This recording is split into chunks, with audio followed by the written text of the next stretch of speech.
This is hard to do if you can imagine. You've got this, first they had to put it together, and then they had to get it upright onto those pillars with just, you know, these stake things in pure strength. And there they are. And as you can see, they got them all up. And that was, he was the leader of our group.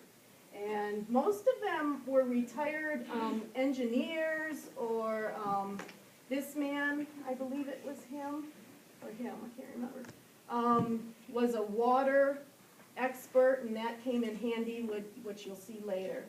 Okay, and that's what it ends up looking like. What they do, nothing gets wasted. The wood that was around the pillars turns into benches. Okay? Because they don't have. Here they are repairing a well, and it was interesting because they were like, okay, we need something to stick down to keep a hole, and you know, U.S. way of thinking, we're thinking of a tool or something. Tanzanian guy turns around, chops a tree, sticks it in there, and there we were, all set. And that's the well. They pump the water, and water is everything, because if they don't have these wells, they clean their clothes, their animals use the same water that they end up cooking and drinking and bathing in.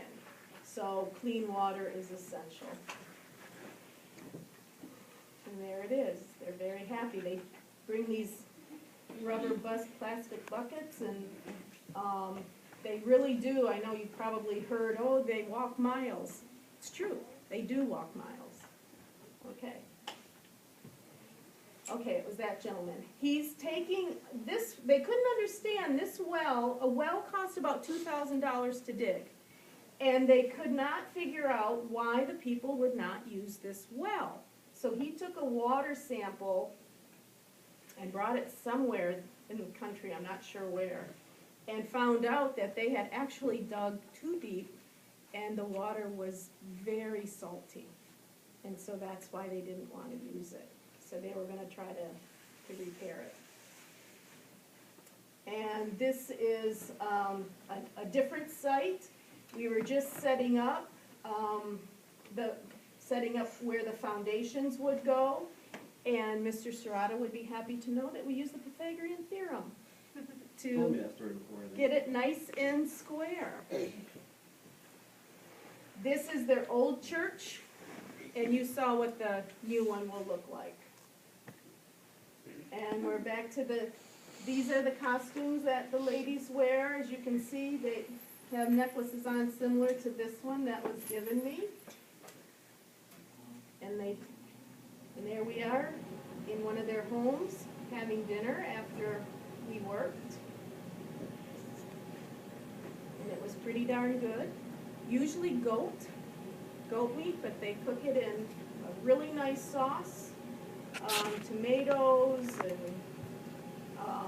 some spices. I hate to say I don't know what I ate, but I'm not sure. It was good.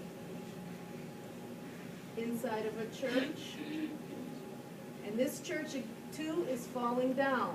And they're keeping this whole wall up with pieces of wood. You can see what kind of roof they have, thatch. So this, you can see why they need new churches like we went to build. And this is Pastor Herb Hofferman. He lives here in town. He's the gentleman I said, he's been over 40 years in Tanzania. And what he would do when we would arrive is he would kind of set up shop, and people who wanted to be baptized would come to him and talk to him. And it was very interesting because for the baptismal paperwork, you know, he'd ask questions like, well, how old are you? When were you? What's your birthday? Like this gentleman, he had no idea really how old he was. He had a vague idea, but he didn't know what year he was born in. And he would say, well, And then Herb would ask, well, were you born around, you know, and talk about things that had happened in the world, like World War II, or were you born, and then they could kind of guess by that. There he is. And there were always, all the girls and women shaved their heads, and they're actually very beautiful. And they always had choirs or choruses, and what was so cool is that we would all be in the church, and they would be coming like they'd come in from the bush singing, and it was just wonderful.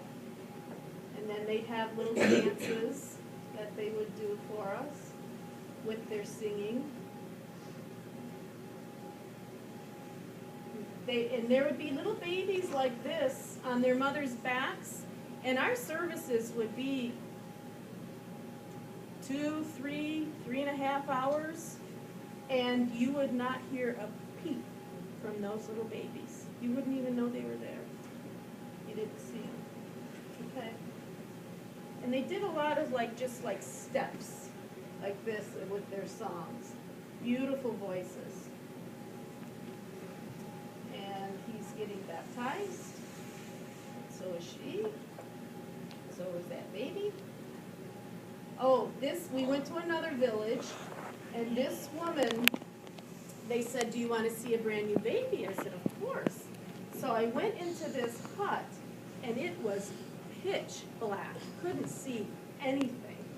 And so finally they kind of led me, and she was lying in this bed with her brand new baby, and she and the baby stay in there 30 days and together. And so I took the picture, and I wasn't even sure I got her because it was so dark in there, so I was really happy when this turned out. Okay. And then I felt very honored because she asked me to hold her baby while the baby was being baptized. So I'm holding the baby, and the baby's getting baptized. And then I believe this is First Communion. Okay. Communion, not First Communion. And their church services are a little different because when it's offering time, this is what is offered. Okay? They don't pass around a collection plate because you couldn't get an animal in there, could you? So they bring animals, okay, and corn, soap, dead chicken, useful things, okay.